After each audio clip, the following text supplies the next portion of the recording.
রাহুল ধরা পড়ার পর সবাই ভাবছিল গল্প শেষ, অর্জুনের আত্মা যেন শান্তি পেয়েছে। কিন্তু রিয়ার মন বলছিল কিছু একটা এখনো ঠিক নেই।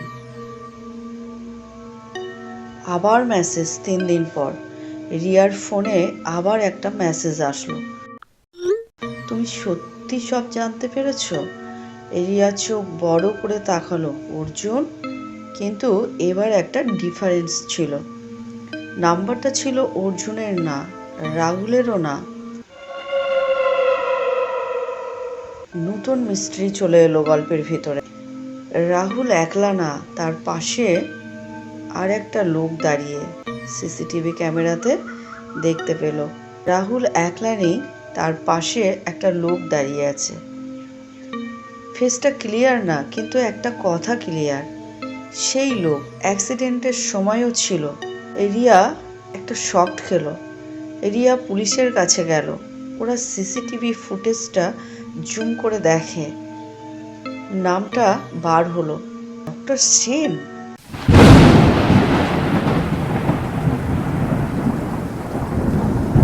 সেই ডক্টর যে অর্জুনকে হসপিটালে নিয়েছিল, সেই বলছিল উই কুড নট সেভ হিম। রিয়া বুঝল মাস্টার মাইন্ডকে। রাহুল ছিল শুধু একটা প্রাণ, অরিজিনাল মাস্টার মাইন্ড ছিল ডক্টর সেন।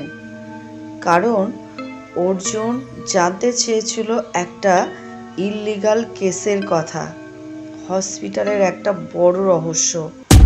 তাই তাকে চিরদিনের জন্য চুপ করাতে চাওয়া হয়েছিল। ফাইনালি এনকাউন্টার রাতে রিয়া আবার সেই রোডেই গেল। হাওয়া ঝড়ের মতো উঠল। অর্জুনের আত্মা আবার দেখা দিল। এবার তুমি সত্যি সব জানো? রিয়া কাঁদতে কাঁদতে বলল, এবার তুমি শান্তি পাবে, তাই তো? অর্জুন হাসলো হালকা। যখন সত্যি প্রকাশ পাবে তখন। পরের দিন নিউজে headline, famous doctor arrested in illegal case and murder link. Riya চুপ করে বসেই ছিল। তার ফোনে লাস্ট একটা মেসেজ, থ্যাংক ইউ, এবার আমি মুক্ত। স্ক্রিন অফ হলো। কিন্তু আয়নার সামনে গিয়ে রিয়া দেখে তার পিছনে অর্জুন দাঁড়িয়ে হাসছে।